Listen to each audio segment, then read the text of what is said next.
Due to the change in seasons, the intensity and rise in temperatures, I have been really considering shaving my head. It is a usual occurrence for me when the temperatures rise. I don't want to have to deal with all the heat coming to my head from longer hair, so I get rid of it. It grows back. Normal thought process.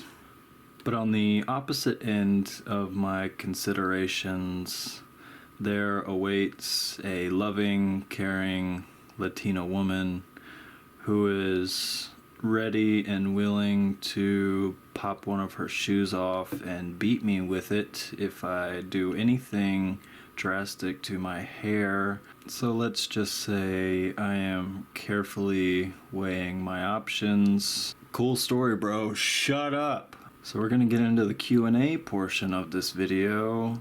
Hey, why are we here? Good question. I don't know. Also, I want to feel like I did something with my day, so we're gonna make something. This is Let's Make Mistakes. I am going to attempt to make something, yap while I do it. It is a nice, challenging task for me while I engage in doing something that I enjoy doing. I hope you can do something that you enjoy while you watch this video, and hopefully by the end we both can have something to be proud of. I am happy to be back here, happy to be doing something challenging and productive, something that requires brain power. Because I'll tell you what, I have not been the most productive member of society. Because what are we saying? What are we doing? And why isn't it good?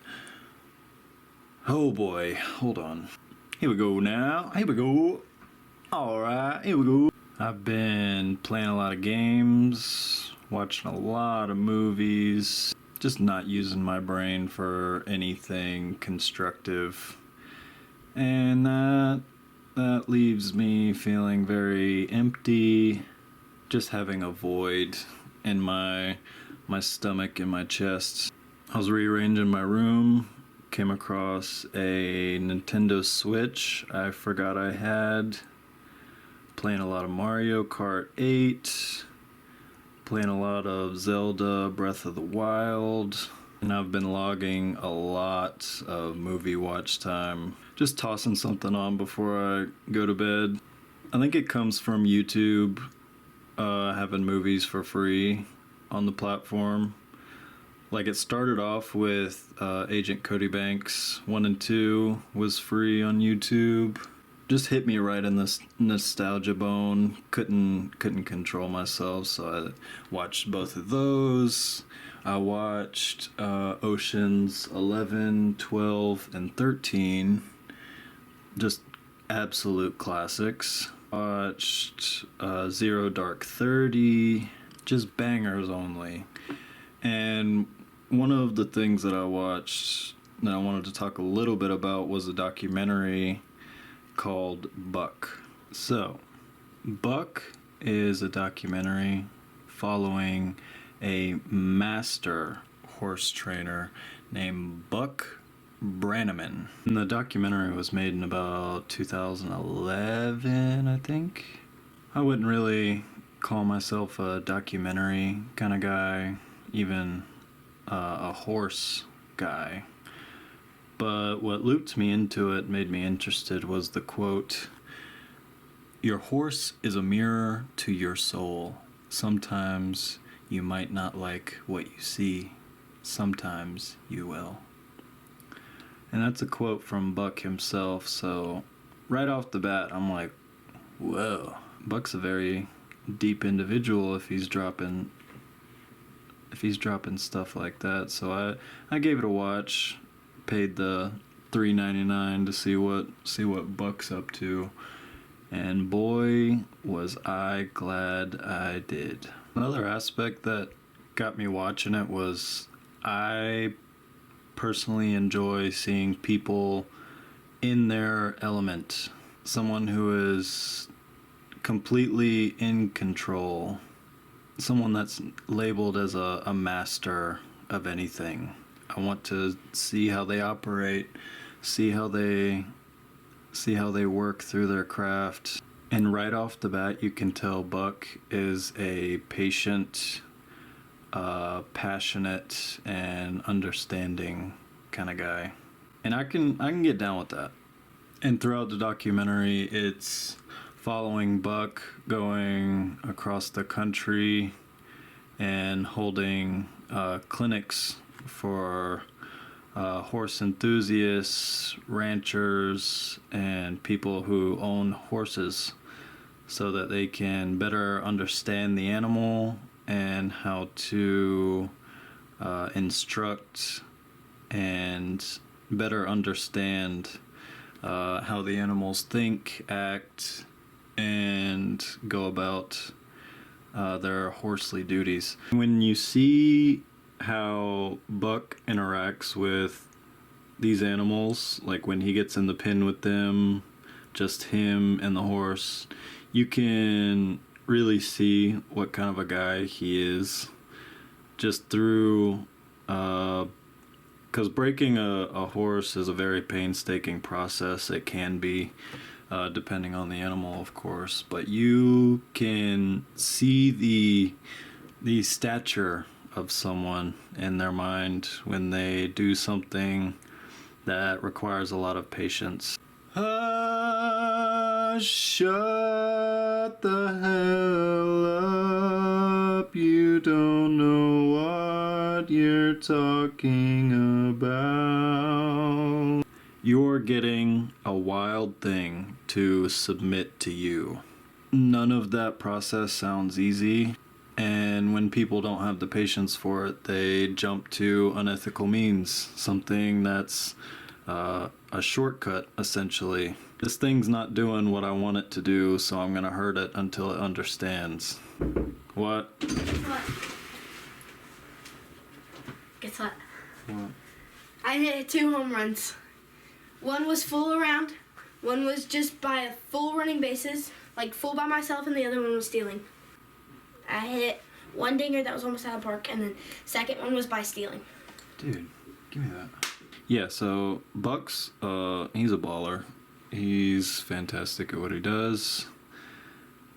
And I love seeing people that are in their element, almost as if they were born to do something and they are living through it.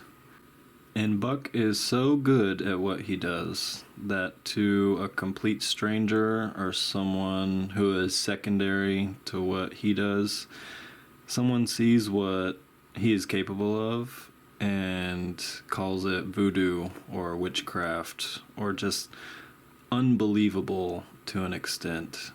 And I want that for myself. I want to be so good at something that someone can't believe that it's possible. That's just something I strive for, and that's the conclusion I came to while watching this doc. This thing looks like a child's finger painting.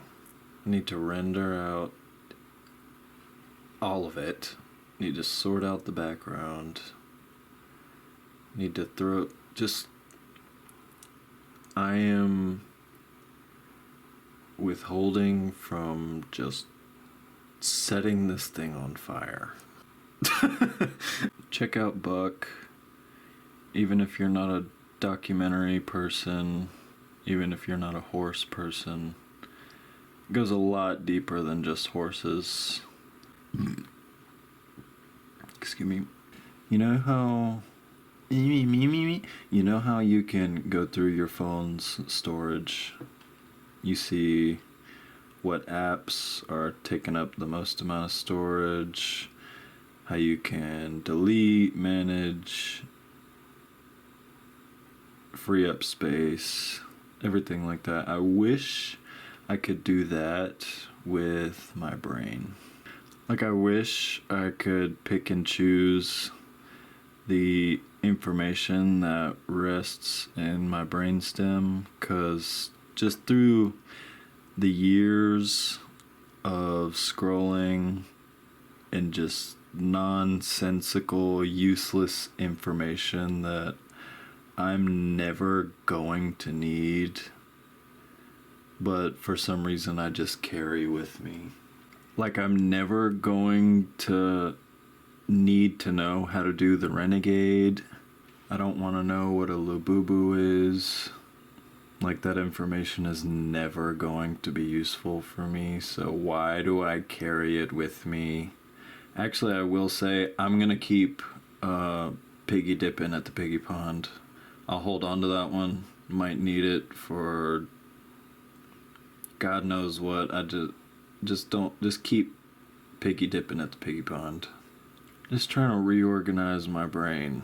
Yeah, I'm really just trying to get my mind on track. Been listening to a lot of your boy Bob Proctor, that boy Joe Dispenza, Jungian Psychology, just anything and everything that could be useful to me to reorganize my noggin. Yeah, I'm not going to try to explain all the lore behind Carl Jung, because I'll just sound like a babbling baby, when you can easily find this information for yourself. And of course, I don't know what I'm talking about, so do your own research. Don't take anything I say for fact, please and thank you. Carl Jung, a Swiss psychiatrist.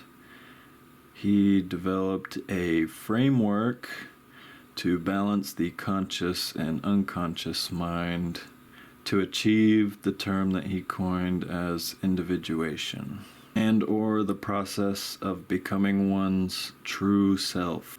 Don't know if you've seen any of my other videos, but that's right up your boy's alley. Because what is the point of all this? What's the point of life if you're not trying to become who you truly are? If you can regulate your mind to understand yourself completely. So this week, Carl Jung. What are we talking about? This sucks. The painting sucks. I want to delete this channel. Background was driving me crazy, so we're gonna change that. Now, I'm not gonna come up to your door like a Jehovah's Witness with my hat in my hand and say, "Hey, have you ever heard of Jungian Psychology?" And then you slam the door in my face. I just wanted to share a few ideas. Again, no idea what I'm saying. I am simply parroting something from a video that I thought would be fruitful for someone else to hear. Please do your own research. I don't know what I'm talking about. Okay. In this one talk I was listening to the other night, it was covering the importance and power of silence, finding stillness through silence, finding your inner peace and finding strength through the quiet parts of yourself. And a quote from this talk I wanted to share is as follows: "The more honest we are with our darkness, the more peaceful we become, because we no longer run from ourselves. We no longer need to spend energy maintaining an invisible battle from within. When we choose silence, we are not only pausing from the world, we are returning to meet our own soul." Like, I went monk mode immediately whenever I heard that. And it's such a paradox too, because the meaning behind this is to stop stimulating your mind so much. Just find a quiet space in your head. Don't be distracted while you're distracting yourself when you're listening to something about Jungian psychology. That's a weird thread to follow, but let's not focus on the paradox. Let's focus on the positive part, which is I'm not listening to anything. I'm not taking my attention away. I am solely just letting my mind speak back to me. I am looking at the mirror and I am seeing what is being reflected in my mind's eye. That sounds so gay, but I am saying that to say a lot of people run from the quiet parts of their head. They run from not being stimulated by something because they might not like what they see. They finally quiet everything around them, and then their mind begins to speak to them. They may not like what they hear. Oh boy, what are we talking about? Finding the quiet parts of yourself, remaining silent is not an easy thing. There are so many avenues of stimulation, something to listen to, something to hear, anything other than what our brain is going to tell us whenever we're quiet. There's so many different ways to distract yourself.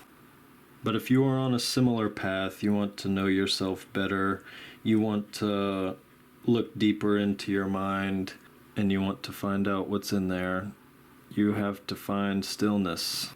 Maybe through meditation, maybe through just focusing on your breathing. Because if you're willing to listen, your brain has a lot to tell you.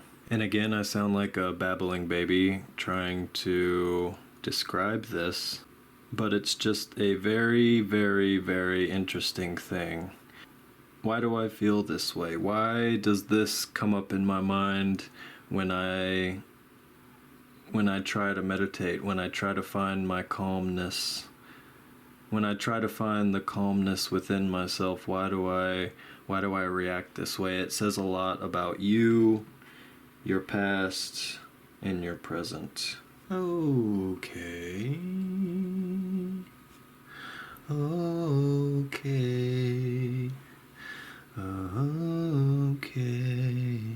Alright, boys and girls.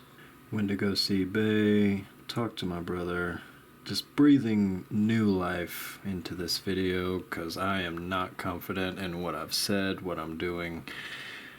But that's in the past. We're doing great right now.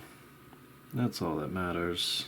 Also not confident in doing shades of white and gray.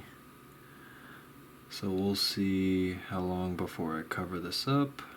Yeah, I have no confidence in what I've said so far because most of it has just been parroting something I've heard, not really attaching my own experiences to it. I mean, I've done a lot of that, but I just don't feel like any of that is entertaining at all. Yeah, so we're just gonna keep ripping. Talk to my brother, love that guy. Anytime I talk to him, it's just an enlivening experience. Wanted to get his perspective on a few things, talk more about life. I value what he says, so when he gives his perspective on anything, I listen. I'm considering talking more about Carl Jung and more what I've gathered on Jungian Psychology in those talks, but I feel like such a nincompoop, bruh. That doesn't really feel like my lane right now. What does feel like my lane is... I was thinking about this, and it's something that's food for the soul, food for my soul, I should say, is doing something where you know it's not going to be rewarded, like doing something out of the kindness of your heart and possibly to the benefit of others, just because you can, doing it just because you can. That gets me stoked. Excuse me. When you're an adult making your own decisions, nobody's gonna force you to do the right thing. A lot of times doing something for the benefit of others is pretty sick, but that can get very that can ride the line of being a people pleaser, which I definitely am guilty of. I put others before myself a lot of times, so I kind of gotta watch, like, take that case by case. I don't know, dude. It's hard to describe, because I'll people please to an extent where it's almost like it's giving away my energy when I need it. I kind of just walked myself back into the Jungian stuff, but it's okay, fine, I'll talk about it, I guess. This is not going to be entertaining. So one example that they gave during this talk that I was listening to was your energy. Just picture your energy as a rushing river, a powerful stream of water going from one place to another. And when you help someone and give someone else your energy, it creates a branch from that stream. It is diverted into a different place.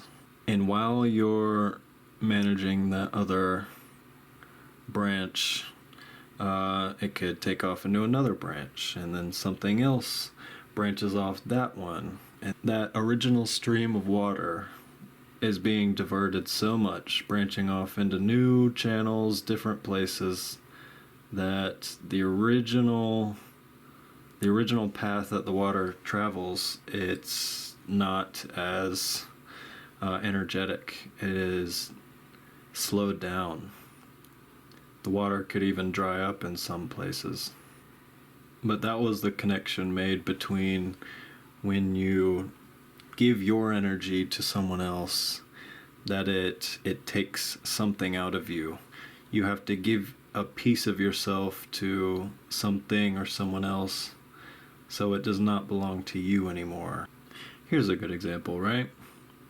Picture a, quote, selfless person. Someone who can be a mediator, someone who is a good listener. You can go to them with problems, they give you advice. Someone who, like, talks you through your problems. Picture that type of personality, that type of person.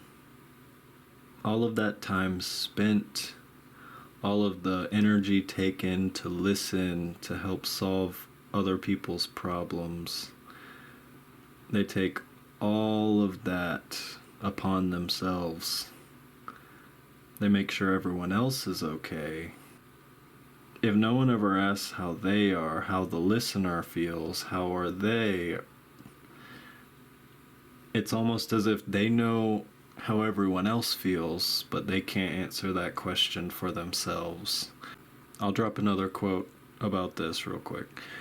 When we live too much for others, we unintentionally carry their expectations, emotions, and even their unresolved stories. By doing so, our energy becomes occupied by things that truly do not belong to us. And I don't say all this to say, hey, cut off your friends that need help.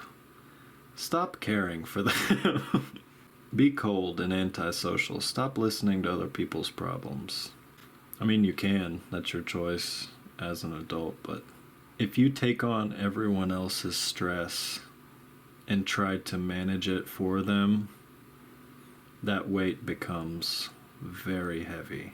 If it goes unchecked, you're always putting out someone else's fires, helping them handle themselves. Where does that leave you at the end of the day? Check in with yourself, bro. Sometimes you tell yourself you're alright when you're not really alright. And then go to someone else with their problems, and then it's just an endless cycle of... No. Be a helper. Be a good Samaritan. Be a friend. Try to be the best person you can. But also, a little tidbit, also, be good to yourself as well. If you have the patience enough and the kindness enough to listen to someone else in need, listen to yourself when you are in need. Treat others how you would want to be treated, and if you're the type of person that can listen to someone else and help them deal with their problems, do the same for you. Return that kindness, that gentleness, that return that kind of humanity back to yourself. I certainly am the type of person to mediate, listen to other people's problems while putting mine in the back seat. I am that type of personality. I'll help you find balance for you in your situation and your ecosystem. I'll get your mind in check. But I won't turn around and do the same for myself. I'll just let problems fester and just let them sit. It'll be all right. It'll be cool. I'm not freaking out right now. And that's okay. I don't know. I just think way too deeply about everything. So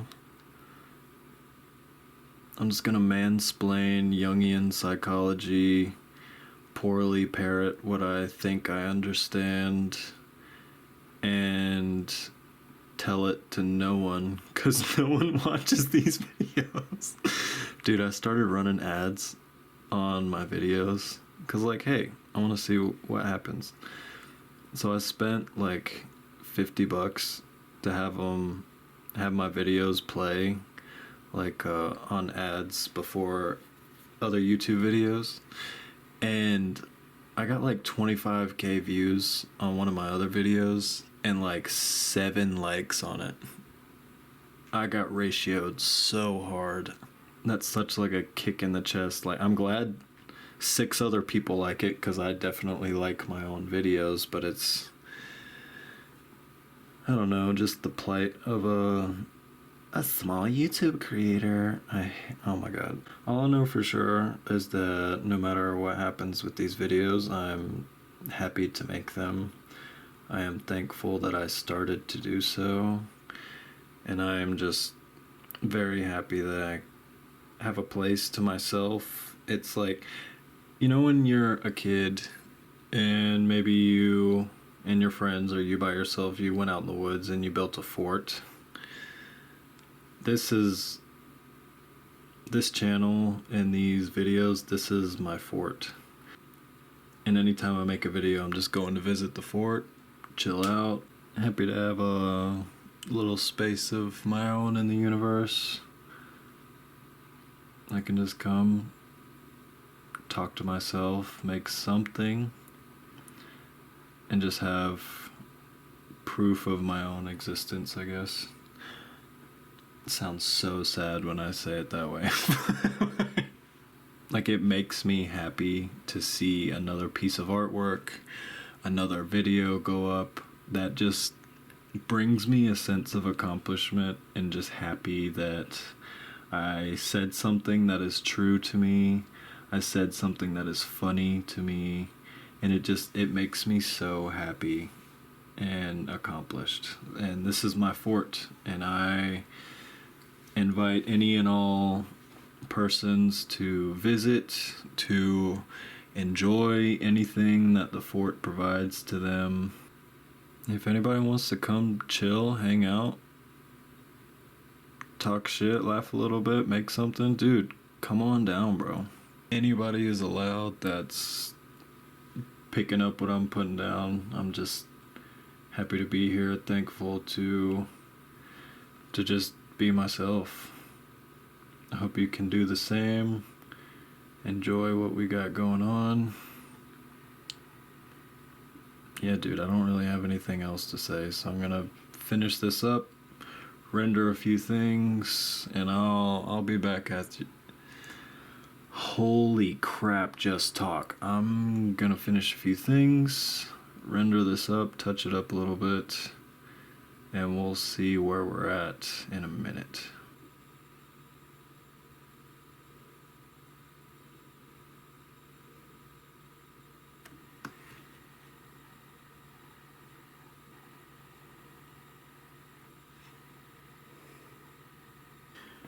Alright, bro. Background's inconsistent. A lot of empty space. This whole thing looks so flat and 2D. There's like no depth to what's going on, but I'm sick of looking at it. I'm semi-happy with what we've got so far. The detail. I hate doing flat white, but that's why we do it.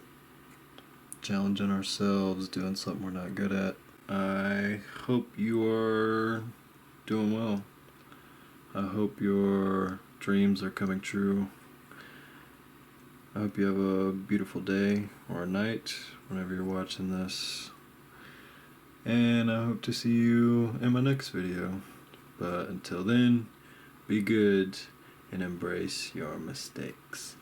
Bye. Love you.